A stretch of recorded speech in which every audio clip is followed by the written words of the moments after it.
Okay.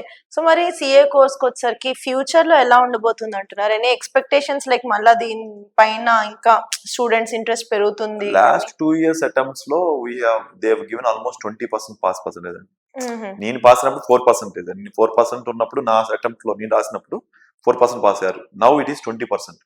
పెద్ద చాలా improvement ఉంది. పాస్ హుహు. Number of people passing. So I think people will start joining to the CA course okay. అని అనుకుంటున్నాం కాబట్టి ఖచ్చితంగా నెక్స్ట్ 4-5 years లో there is a rapid change is going to happen.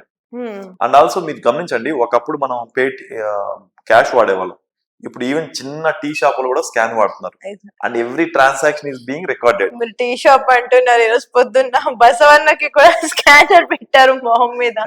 అందరూ సో స్కానర్స్ యూజ్ దట్ చేస్తున్నారు. Means మనకి ఎంత income వచ్చింది అనేది ప్రతిదీ స్కాన్ అవుతుంది. హుహు. సో ఇమాజిన్ మనకి ట్యాక్స్ రిటర్న్ ఫైల్ చేసే వాళ్ళు, ట్యాక్స్ పే చేసే వాళ్ళు 1 కోటి మంది ఉన్నారు ఇండియాలో. ఇప్పుడు హ్మ్. ఫైలింగ్ చేసే వాళ్ళు 8 crores ఉన్నారు. బట్ అందులో ట్యాక్స్ పే చేసే వాళ్ళు 1 కోటి మంది. మిగతా 7 కోట్లు less than no tax, zero tax తో ఫైల్ చేసే వాళ్ళు 7 కోట్ల మంది ఉన్నారు. హుహు. ఇండియాలో ట్యాక్స్ పే చేసే వాళ్ళు కంపెనీస్ కానీ, పార్ట్నర్షిప్ ఫర్మ్లు కానీ, ఇండివిజువల్స్ కానీ అందరూ కలిపి కోటే. ఓకే. 1 కోటి మంది లేరు. 1.5 మాక్సిమం, అది కూడా కొంచెం ట్యాక్స్ పే చేసేవాళ్ళు. ఓకే. ఇండైరెక్ట్ గా మన దగ్గర నుంచి జిఎస్టీ రూపంలో డబ్బులు తీసుకోవడమే కానీ తీసుకుంటున్నారు. దర్ ఇస్ నో ట్యాక్స్ లేదు. కానీ ఇప్పుడు రాను మీ ట్రాన్సాక్షన్స్ అన్ని ట్రాకింగ్ చేస్తారు కదా. హ్మ్. అయ్యో నా ఇన్కమ్ లేదండి, నా ఇన్కమ్ సంవత్సరానికి 5 లక్షలు తక్కువే అని చెప్పడానికి లేదు.